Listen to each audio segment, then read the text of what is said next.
No, COVID-19 is not airborne. COVID-19 transmits via droplets, and what we mean are these small little particles of moisture, liquid. These particles, when they come out of your mouth, they drop. And so that's why we say between 1 and 2 meters. Anything beyond that, they don't disperse. So no, it's not airborne. It's through close contact and through respiratory droplets. But the one thing I should say is that in healthcare facilities, we do tell healthcare workers that when they are treating patients, very sick patients, where they have to intubate them, and sometimes you have particles that could be dispersed much further than just that 1 to 2 meters. And so in those situations, we tell healthcare workers, you have to use airborne precautions. And so there may be some confusion out there when we say airborne precautions. Those are for healthcare workers performing very specific procedures, but for every day, no. And what they've learned from more than 70,000 cases in China is that very few people actually have runny nose or actually sneeze. Most people will have a fever. Most people will have a cough. What we do worry about is anyone that has shortness of breath or chest pain, to make sure that they seek health care very quickly. So I'm not aware of any evidence that this virus transmits between pets and people. There's a lot of investigations that are underway. They have not found this virus in an animal yet, in the zoonotic source of what we believe initially, that this outbreak began with people who were in contact with wild animals, not pets. But we have no evidence of this virus in pets, and no evidence of this virus transmitting between pets and people. I think you can use swimming pools just fine. Many swimming pools have chlorine in them, and we haven't heard of any transmission happening in swimming pools.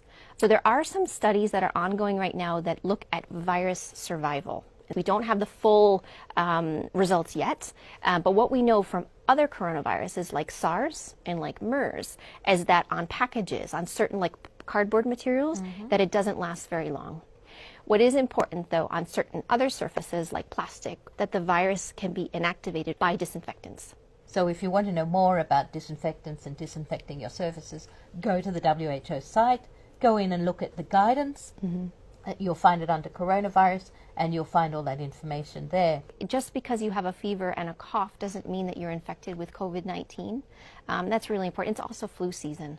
You know, so there's a lot of people around who have the sniffles, who have a cough, who have a fever. Talk to your colleague, express your concerns, talk to your employers, and just see how can you make sure that you continue to be able to work. And there's a lot of ways in which you can work from home, if that's possible with your type of job. Sounds very simple. It doesn't sound very exciting, but it is incredibly important that you make sure that you wash your hands with soap and water. And if you don't have soap and water, you can use an alcohol-based rub. The second thing that you can do is what we call respiratory etiquette. Sneeze or cough into your elbow, or you use a tissue, and then you throw that tissue away, and then you make sure you wash your hands. And the third thing that is really important is to educate yourself. So make sure that you have the latest information from WHO, from trusted sources. This is a rapidly changing situation, and so the more we learn, the more we want you to know about this. And by educating yourself, you can make sure that you protect yourself and you protect your family.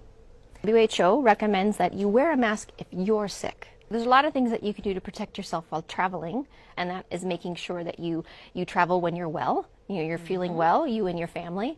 Making sure, again, you wash your hands a lot, you practice respiratory hygiene, making sure that when you eat food, you know, you're eating cooked food. And so just wearing a mask in general, no, but making sure that if you're having symptoms, respiratory symptoms, that you wear a mask. And what happens if you're, say, coughing into your mask and it gets very wet at the front?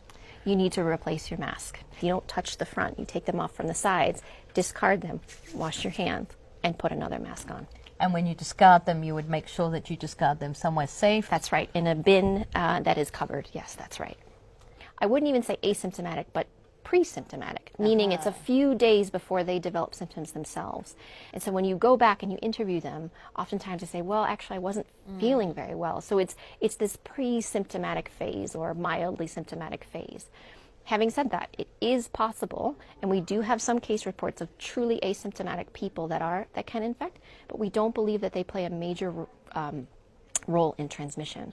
The important number of days has to do with what we call the incubation period, the time that you are infected to the time that you develop symptoms. We believe that most people will show symptoms 5 or 6 days after they are actually infected. What we look for is we look for case pairs. So if I'm a case and you are one of my contacts, then we follow you for a certain number of time to determine how long it takes for you to develop symptoms. So we are constantly looking at data that's coming from countries, and as of right now, we feel very confident that 14 days is the right upper bound. We are learning about what this virus can do in different countries. You know, there's a lot of cases in China, and there's some colder climates there. I was in Beijing recently, but I was also in Guangzhou, which is more southern part of the country, which was much warmer. And so you do see transmission. It's too early to say if temperature, in terms of outside temperature, has anything to do with virus circulation. But we need to prepare ourselves that this virus can transmit between people anywhere that it goes. There was a really big report that came out of China, I think it was last week, where it was looking at 55,000 cases. I think it was 2% of those infected were among children. And that's a very low number. And that's important to know, because in flu, for example, children are really important in transmitting this virus. But in COVID-19, they don't seem to be. We don't know why yet. And so that's a big point of research. But even the children who are infected, many of them will have mild disease. A majority of people who are infected with COVID-19 will have a mild disease, which may actually include a mild form of pneumonia. Antibiotics will not work against COVID-19 because that's a virus, but I know that you could have a co-infection with a bacteria, and an antibiotic may be helpful for that, but it won't actually work against a virus. Please come back to the WHO website and look at what we have posted. There's new postings every day, whether there are situation reports, which gives you an overview of the latest cases and what WHO is doing. There are myth busters, there are videos that can help you, teach you about, like I said, how to wash your hands, how to make sure you wear masks appropriately, and many other things. But please do continually, read about this and look at the websites and make sure you have the latest information at hand.